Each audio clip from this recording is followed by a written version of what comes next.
What's up, boys? Welcome back to the React video. Today we have the unfair RNG of Fortnite zones. Basically what that means is how unfair it is that you get bad zones. Basically all the people watching right now, you guys probably have a bad zone, you blame it on the zones and you die because of it because someone's holding you, so on and so forth. This is what the video is, and it's from the homie Roix, and every video that he does is actually really gas. So I'm excited for this one. Let's get into it. What is this meta even? Holy sh! Never played anything worse than this. This surge got to be the worst of all time. Thank God it's By the way, I love the new surge. I'm standing on. I think the new surge is very, bro. It makes the game so much more harder than it's ever been, dude. So comment number one, if you guys are new to competitive, there's a new surge where every single time you take damage, you become more below. Where last surge is the more damage you do, the more above you are. If that makes sense. So this one is completely different, literally completely different. It's over. Never think of adding solo mode back until you change the surge. This surge about to make the most Mickey FNCS whenever. If you don't pull zone, you might as well just leave the game.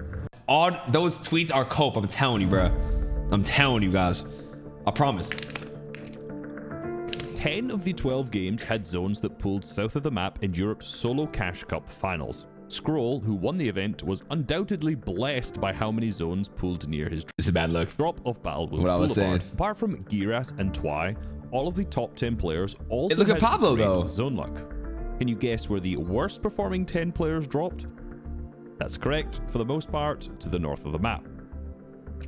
The prize pool for this event was $121,500, with first place taking home $15,000.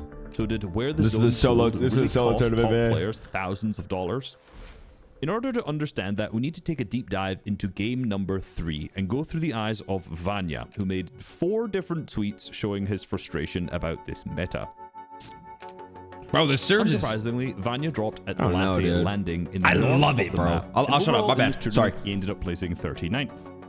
In this match, the zone pulls to the southwest, so he makes an early rotation from his drop spot. As he arrives at the edge of the second zone, he spots Keagan, who he tags for 34 damage. That's great. This is really important because there are 82 players still alive, which means that Storm Surge will activate later in the match.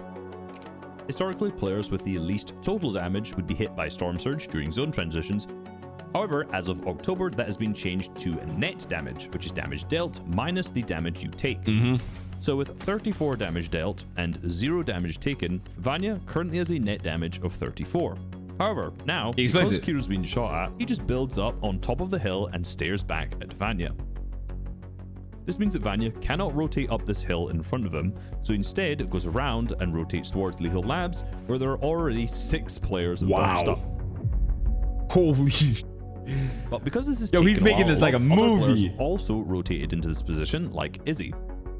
Vana next sees an opportunity to shoot Kiro for 70 damage, which would put him 104 damage above. He got a beam in the back. He gets shot for 102 damage by Izzy, making his net surge +2.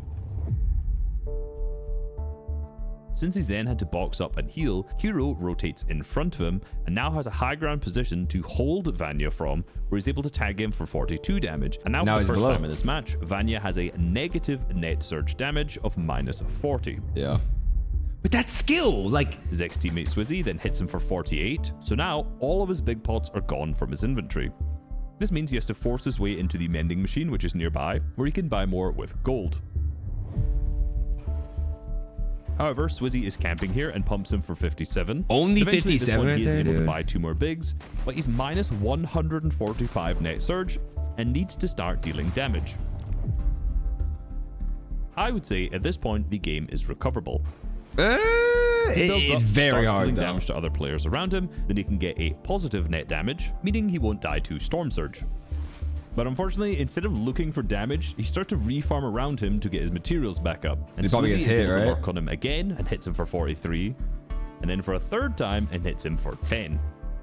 He then sits in a box with no top and is beamed for 158 damage by Truly. So at this point, his net surge damage is -300. Okay, I'm pausing this real quick. Every single time he's gotten hit is because of he is being unaware. That is all his awareness. 56, the lowest of anyone alive in the lobby. I mean, this is unrecoverable. Zone transition, and because his There's net no damage way to go is back. the lowest, he starts taking 25 damage every 5 seconds. So while being 300 below and getting ticked by active surge, he pushes Lars and dies. Yeah. Now, this was an early match in the tournament, and I think Vana himself would agree that he made a lot of mistakes here that cost him the match. Down. I know this because he didn't do this in later matches, as in a Game 7, for example, which had a very similar zone. He rotated up and over the hill where he first shot Kiro, rather than rotating round into lethal labs. But I chose this messy Game 3 as an example to showcase if your zones continue to pull far from your drop, it's very easy to end up in a position where you're surrounded by other players and get farmed for damage, and then the game is basically over. That is true. It has its... Look at how easy the 2 games were where Vana pulled the zone. Game 1 was one of these, and he rotated to the center of the second zone on this hill position, which was very close to his drop spot. Then he was able to sit here for 10 minutes as he lucked out, pulling every single zone over and over, and he could stay up here and tag everyone around him. Because he didn't have to rotate, he could make extremely safe peeks and focus on taking as little damage as possible whilst dealing as much damage as he could. So Storm Surge this game was an absolute breeze. In the only other game where the zones pulled, it's not bad. It's not a bad shot. He did basically exactly the same thing and did not struggle. Now, you may think this seems a little unfair. If the zone pulls close to you, Surge is completely easy, and if the zone pulls far, it's basically over. You'd also think that if you read Vana's tweets. Worst Surge ever, cloud emoji. Solo Cash Cup day 1, worst Surge, worst zones. Solo Cash Cup finals, bring back old Surge for solos. Hey at Fortnite status at Fortnite competitive, can you bring back old Surge for solo mode? Thanks. And finally, yes, the Surge may be good for duos or trios, but not for solo mode. I low-key could agree with that to an extent. I could agree with that to an extent. However, for all of these tweets, Vana started to receive a lot of criticism, with Flixie replying, "Bro, don't tell me you want to start trading in solos as well." And he was not the only one who replied something similar to Vana. The entire reason the Storm Surge was changed to net damage from total damage trading was because teams were trading Surge back and forth with each other, intentionally not killing each other to artificially rack up damage. Yeah. Vana's team did this in every single FNCS last year, so it's no surprise that so many people thought he was I did it too. About net Storm Surge being bad because he can't trade anymore. No shade to him from me, trading was literally just the meta, and I'm just using this situation as an example to explain the issue. Oh my god, dude. Is he right? Is this Surge just hide and seek? It is. It is true. Scroll who won. Let's see it. He had some insane zone luck, so was his $15,000 win just gifted to him? Well, obviously not. All the other players landing this area also had the same RNG, and Squirrel was actually the only person who dropped in the southwest quarter of the map and placed in the top 10. Damn. His teammate Sky, who landed at the same drop, had all of the same advantages, but only ended up placing 37th out of 100 players. Damn. He had the 4th most damage, the 3rd best damage ratio, and only got ticked by Surge once across the entire 12 games, but still failed to place in the top 10. That's crazy. Some of the best solo players like Cammy and Pixie, who also had great zone pools, both failed to make it into the top 20. So getting zones doesn't just mean you win the event, but you clearly actually need a good strategy. And for Scroll, his strategy revolved around something completely different. In Game 3, the reason Vana pushed so hard into lethal labs was to get the extra heals from the vending machines, mainly because he couldn't rotate over that. His idea to camp the vending. The problem is, everyone wants to do this in the mid-game. So in every high-level competitive match, every single vending machine has players boxed on it, so rotating for it late is a risk. But Scroll's strategy means that he doesn't really have to rotate there late. Battlewood Boulevard has 15 cash registers that have a 60% spawn rate, 11 safes that have an 11% spawn rate, and each chest also drops either 50, 75, or 100 gold. Scroll has access to 18 chests in the part of the drop spot that he loots, so Scroll gets a lot of gold. In Game 7, he won with 6 eliminations, and the bus path here ran from west to east. Since Scroll lands first, he's able to grab a Deadeye assault rifle and white sky jump out of the sky before he even lands. He loots up and farms max metal, but doesn't bother with brick just yet. He then climbs onto the top of the antenna, located in the center of the drop spot, and builds a small base. From this position, he can see the vending machine, so he knows if he can rotate to it or not. He farms in zone, huh? Casper disconnects from the match, and Scroll gets a free elimination and damage. This means that with his remaining gold, he can buy as many slurp juices as he can, and then goes AFK popping bandages in the drop spot. He then juggles his extra slurp and a medkit all the way through the storm, and when the 5th zone pops up, he can just pop one and wingsuit into the dead side away from everyone else. He's now in the 5th zone. This is what I tried to do in solos for NA, but obviously I feel I didn't do good. But that's what Higgs did, and Higgs won. So and he's taken it's a great zero strat. damage, Great strat. dealt around 200, and he still has 2 slurps left with capped materials. Basically, because the storm only damages for 1 every second until the 5th zone, Scroll used his large amount of gold to buy slurps and white heals to stay away from everyone else, playing to minimize the damage taken rather than maximize the damage dealt. This is what Vana means by playing hide and seek. He's just keeping away from everyone else by hiding in the storm. Sure. The thing is, this strategy didn't just work for when he had good zone pulls. In one of the 2 games where the zone pulled far, Scroll placed 4th with 4 elims. He did the exact same strategy where he went into the same surge position, he bought max slurps, and he juggled a medkit. The only real difference here is that when he finally rotated into the 6th zone, he had 83 builds rather than max because of the long rotation, so he aggressively played for a refresh before the moving zones, which capped up his materials. Wow. And if you're wondering what happened to him in the other match where the zone pulled north, game 1, he got camped on and died off spawn by Skyjump, so I don't know how he would have actually played this game. So obviously Scroll has a very good storm strategy. However, I would be lying if I said that zones and RNG didn't matter. It is definitely a large factor in the game. I do think that. It definitely is. 100%. Let's look closely again at game 3 where Vana struggled. After landing, Scroll is tagged for 38 damage. Now he harvests cap materials. That's terrible. And as we already know, the 2nd zone pulls to the southwest, which favors him. So he rotates up to the antenna in his POI like every other match. Similar to Vana, he's had some bad off-spawn RNG and doesn't have a Deadeye assault rifle this game for the long-range tags, but he's still able to hit a few tags onto Skyjump and Pixie. Now, at a +7 net surge, he drops down to reharvest the brick that he spent building the base up above before returning back up. At this point in the match, Vana has just been beamed by Truly and now has a net surge of -356.